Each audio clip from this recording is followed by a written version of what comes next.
गुरुदेवी बात सामने आती मुझे तो होता है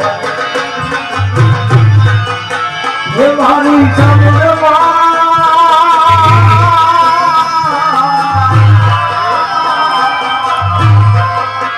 ये भारी समुद्र साधो से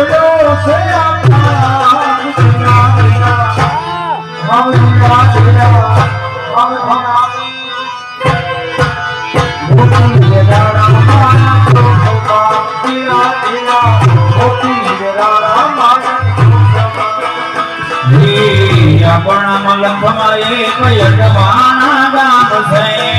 अपना मलंग एक